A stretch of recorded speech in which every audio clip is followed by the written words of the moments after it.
بسم اللہ الرحمن الرحیم الحمدللہ رب العالمین والصلاة والسلام علی سید المرسلین۔ جی ہمارا اجابت السائلین عن عقائد المسلمین کا سبق جاری و ساری تھا، اور ہم نے گزشتہ درس کے اندر 5واں سوال میلاد مصطفیٰ صلی اللہ علیہ وسلم سے پڑھا تھا۔ تو آج ایک اور سوال ہے جس سوال کا تعلق حضور صلی اللہ علیہ وسلم کی مزار شریف پر حاضری کے حوالے سے ہے کہ اللہ تبارک و تعالیٰ نے قرآن پاک کے اندر حکم فرمایا تھا کہ جب کوئی بندہ، کوئی مسلمان حضور کا امتی گناہ کر بیٹھے، اپنی جانوں پر ظلم کر بیٹھے، تو وہ حضور صلی اللہ علیہ وسلم کی بارگاہ میں آ کر، رسول اللہ صلی اللہ علیہ وسلم کی بارگاہ میں آ کر اور اللہ تعالیٰ سے بخشش طلب کرے، اللہ تعالیٰ سے بخشش طلب کرے۔ اور اسی طرح جو رسول ہیں وہ بھی ان کے لیے جو حضور کی بارگاہ میں آئے ہیں تو ان کے لیے حضور بھی بخشش طلب کریں اللہ تعالیٰ سے، تو اللہ تعالیٰ ان کو معاف فرما دے گا۔ تو یہ قرآن کی آیت کا جو حکم ہے، کیا حضور کی وصال کے بعد بھی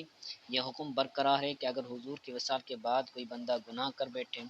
تو اب بھی وہ حضور کی بارگاہ میں جائے گا، حضور کی مزار پر جائے گا، یا پھر حضور کے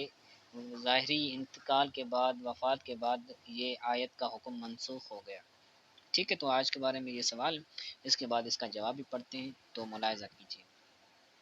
کہتے ہیں السؤال حل قول اللہ تعالی ولو انہم اذ ظلموا انفسهم جاءوک فاستغفروا اللہ واستغفر لهم الرسول لوجدوا اللہ توابا رحیما باکن حکمہ الی یوم القیامت، یا با کا یہ فعل ماضی ہوگا، با کا حکمہ الی یوم القیامت۔ سوال یہ ہے کہ کیا اللہ تعالیٰ کا فرمان ولو انہم اذ ظلموا، یہ پوری آیت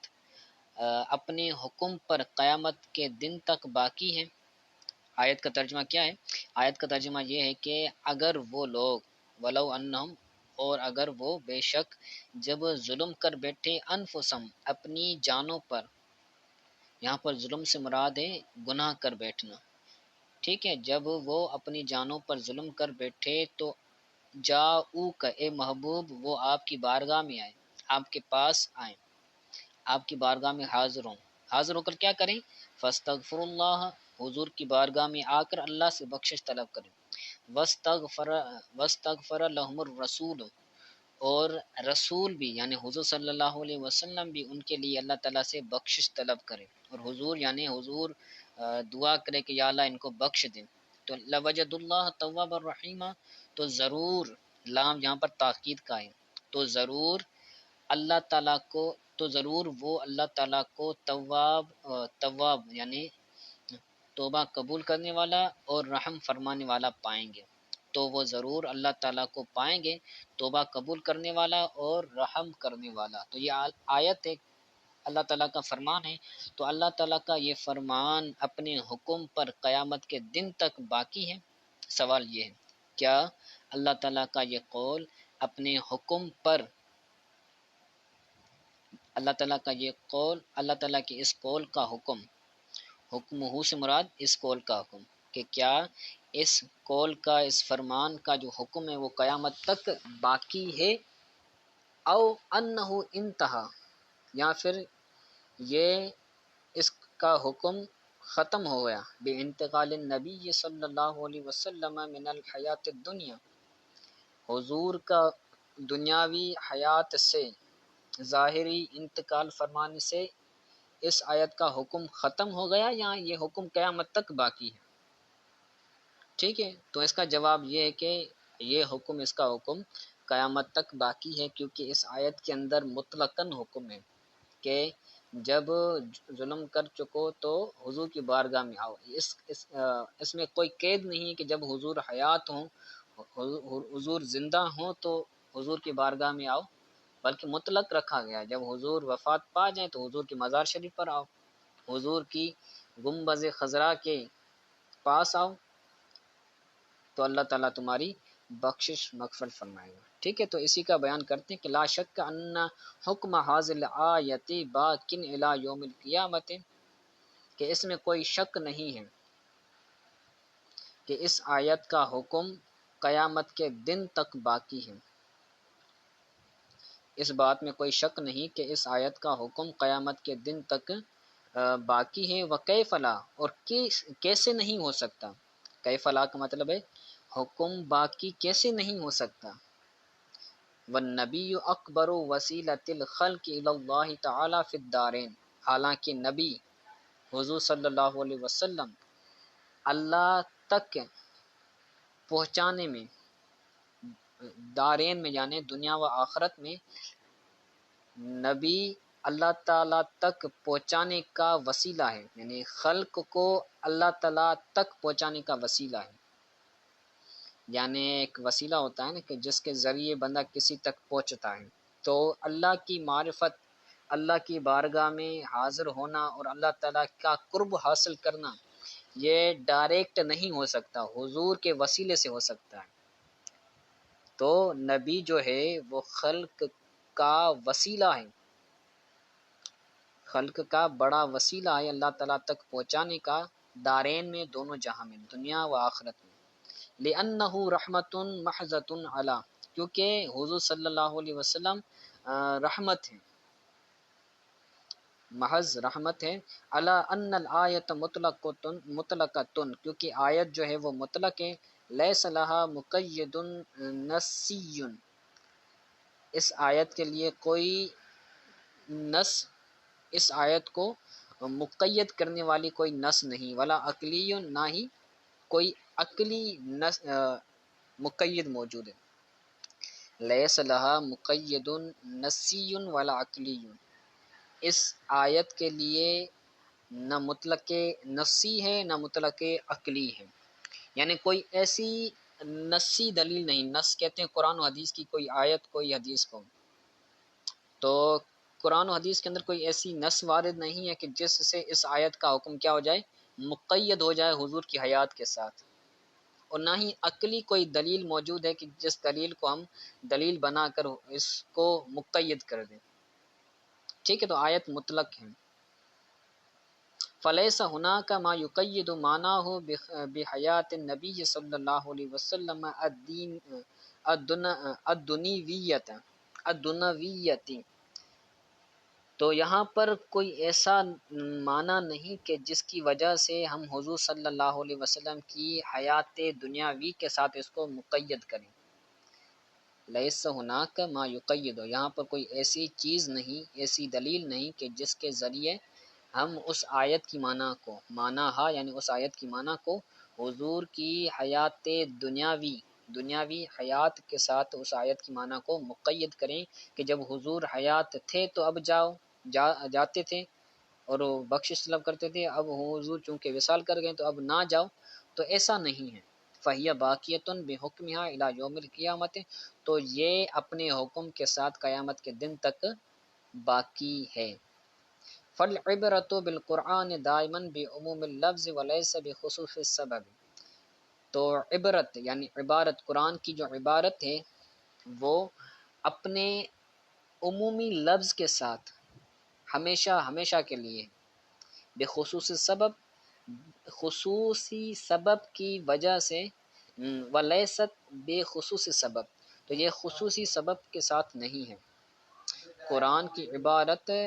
اپنے لفظ کے عموم کے ساتھ دائمی ہے، یہ کسی مخصوص سبب کے ساتھ خاص نہیں ہے۔ ومن زعم تخصیص تلک الآیت بحیاتہ صلی اللہ علیہ وسلم اور بذالک السبب فعلیہ الدلیل، تو جس نے اس آیت کی تخصیص کو حضور صلی اللہ علیہ وسلم کی حیات طیبہ کے ساتھ کیا ہے، جس نے یہ گمان کیا ہے کہ اس آیت کی تخصیص حضور کی حیات طیبہ کے ساتھ ہے یا پھر کسی سبب کے ساتھ ہے کہ وہ سبب پایا جائے گا تو پھر مخصوص ہو جائے گی، اس کے بعد کوئی بندہ نہیں جا سکتا۔ ٹھیک ہے، تو جو بندہ ایسا گمان کرتا ہے، ایسا سوچتا ہے، تو فعلیہ الدلیل، تو اس گمان پر کیا لائے گا، وہ دلیل لائے گا، کیونکہ مطلق ہے، مطلق کو مقید کرنے کے لیے دلیل چاہیے۔ فالاطلاق لا يحتاج الى دلیل، کیونکہ جو مطلق ہوتا ہے، قرآن کی جو آیت مطلق ہوتی ہے تو وہ دلیل کی طرف محتاج نہیں ہوتی، کیونکہ لأنہ اصل، کیونکہ قرآن جو ہے بلکہ جو مطلق ہے وہ کیا ہے؟ اصل ہے۔ مطلق و مقید ان دونوں میں اصل اور فرع کیا ہے؟ مطلق یہ اصل ہے اور فرع ہے مقید۔ تو اگر کسی کو مطلق کو مقید کرنا ہے تو اس کے لیے دلیل کی محتاجی نہیں ہے۔ اصول شاشی کے اندر بھی آج کا سبق ہوگا کہ جو مطلق ہوتا ہے اس کو خبر واحد یا قیاس کے ساتھ مقید نہیں کیا جاتا، تو وہ بھی آپ لیکچر سماعت کیجیے گا انشاءاللہ تعالی، آج اپلوڈ ہوگا رات کو۔ تو کہتے ہیں وَالتَّقْیِیدُ هُوَ الَّذِی یَحْتَاجُ لِلدَّلیل، لیکن جو تقیید ہے کسی آیت کو جب ہم مقید کریں گے تو اس کے لیے کیا چاہیے؟ یحتاج للدلیل، دلیل کی طرف وہ محتاج ہوتی ہے تقیید، مقید کرنا۔ فہذا ما فہمہ المفسرون التزاما بالعصر، تو یہ وہ معنی ہے، یہ وہ مفہوم ہے جس کو مفسرین نے احادیث کے التزام کے ساتھ سمجھا ہے۔ یہ وہ مفہوم ہے،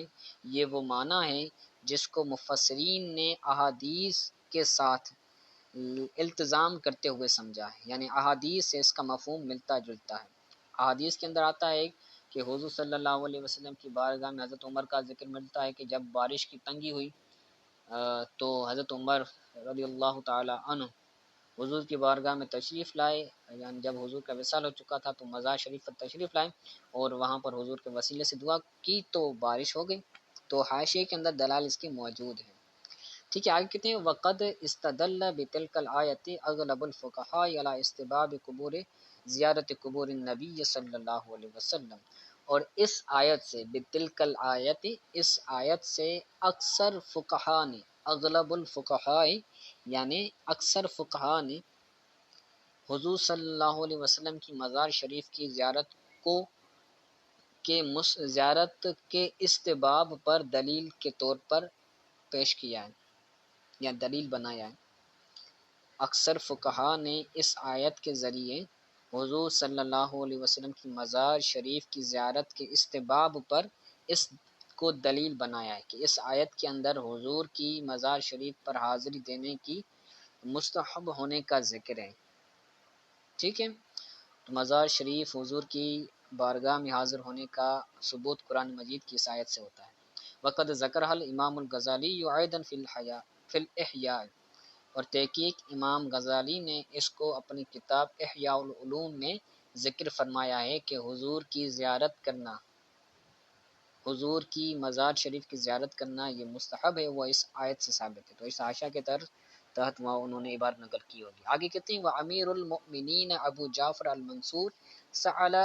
الامام مالکا، کہ امیر المومنین ابو جعفر منصور نے امام مالک سے سوال کیا، سأل الامام مالکا، امام مالک سے سوال کیا کہ استقبل القبلۃ وادعو ام استقبل رسول اللہ صلی اللہ علیہ وسلم۔ ابو منصور نے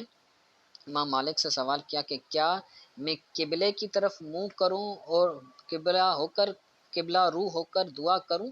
یا حضور صلی اللہ علیہ وسلم کی مزار شریف کی طرف منہ کر کے دعا کروں؟ ایک حضور جو کعبہ کے بھی کعبہ ہیں، ایک قبلہ ہے، تو کیا میں کعبۃ اللہ کی طرف منہ کر کے دعا کروں یا حضور صلی اللہ علیہ وسلم کی مزار شریف کی طرف منہ کر کے دعا کروں؟ تو فقال الامام مالک، تو امام مالک علیہ الرحمٰن نے فرمایا کہ وَلِمَ تَصْرِفْ وَجْهَكَ عَنْهُ، تم حضور کی جانب سے اپنے چہرے کو کیوں پھیرے گا؟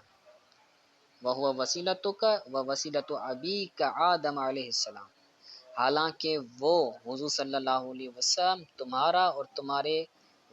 دادا حضرت آدم علیہ السلام کا، تمہارے والد حضرت آدم علیہ السلام کا وسیلہ ہے الی اللہ تعالی، اللہ تعالیٰ کی بارگاہ میں پہنچانے کا وسیلہ ہے، یوم القیامت، قیامت کے دن تک۔ ٹھیک ہے، تو یہ سوال ہے کیا حضور صلی اللہ علیہ وسلم وسیلہ نہیں ہے؟ بل استقبل ہو، بلکہ تم حضور کی طرف اپنا منہ کرو، واستشفع بہ، اور حضور کے وسیلے سے اللہ تعالیٰ سے شفاعت طلب کرو۔ فیشفعہ اللہ، تو اللہ تعالی حضور کی شفاعت حضور کے ذریعے شفاعت فرمائے گا۔ وقال تعالی، حالانکہ اور اللہ تعالیٰ نے فرمایا ہے کہ جب تم اپنی جانوں پر ظلم کر چکو تو حضور کی بارگاہ میں آؤ۔ تو یہ آیت فکفا بنا، تو ہمیں اس جیسے رول ماڈل علماء کا قول کافی ہے۔ فکفا بنا قدوتاً، تو ہمیں اس جیسے بڑے علماء کی مثل رول ماڈل کے طور پر ہمیں کافی ہے۔ یعنی جب ان ائمہ کے نزدیک حضور کی بارگاہ میں جانا اب بھی جائز ہے، مستحب ہے، اور آیت کا حکم باقی ہے، تو ہمیں یہ کافی ہے، اس کے علاوہ ہمیں کوئی ضرورت نہیں ہے۔ ٹھیک ہے، تو یہ آیت کا حکم جو ہے وہ مطلق ہے، یہ مقید نہیں ہے، قیامت تک یہ حکم باقی رہے گا۔ تو اس کو اچھی طرح سے یاد کیجیے گا۔ السلام علیکم ورحمۃ اللہ۔